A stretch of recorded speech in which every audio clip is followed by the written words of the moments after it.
Good afternoon, my name is Jordan Lambert, market analyst at Jalatomo Management. So, US equities are buoyant, attempting to test this year's highs on optimism surrounding the US second quarter earnings season that was kicked off on Monday by Alcoa. JP Morgan and Wells Fargo are scheduled to release on Friday, so any better than factored in results there could boost US equities to all-time highs. Not even China's first year-on-year decline in exports can dampen the mood on Wall Street at the moment, but as we know, rallies based on hope rather than substance are vulnerable to disappointment, so do tread very carefully during this second quarter earnings season. So where does this put gold at the moment? Well, the Fed's upcoming withdrawal and China's slowdown has undoubtedly hurt gold.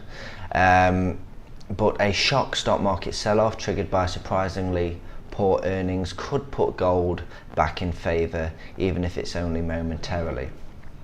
Combine this with the Bank of Japan's Kuroda, expected to hold back from delivering additional stimulus plans in the policy statement tomorrow, and gold miners cutting back on supply, could all collectively provide a catalyst for gold to make a convincing bounce.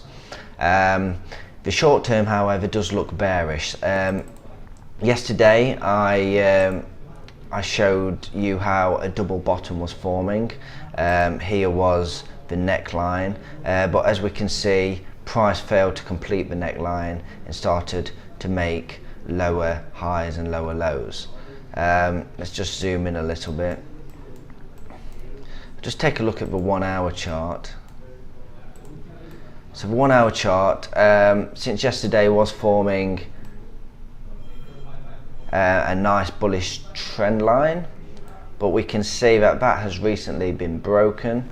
So in the short term that is bearish, and also we have the parabolic indicator has recently printed a sell signal as well. So this is the parabolic. So we've had a bullish trend line break, the parabolic also signalling a sell. So short term, maybe next 24 hours does look bearish. The market is on the quiet side though, because we have the FOMC meeting minutes at 7 PM GMT tonight, followed by Bernanke's testimony. But it is likely to drift down because of this trend line break. If we take a look at the 4 hour chart, we can also see that the stochastics has recently generated a sell as well, returning from overbought and the fast line crossing the slow line. And combine that with the lower highs, lower lows, it does look rather bearish on the short term. So as I said, the market is rather quiet at the moment, mainly attributed to anticipation on the FOMC meeting minutes and Bernanke's speech tonight at 9 PM GMT.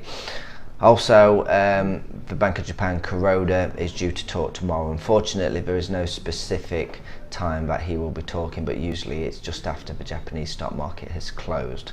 So thank you very much for listening to me. I'll speak to you again tomorrow.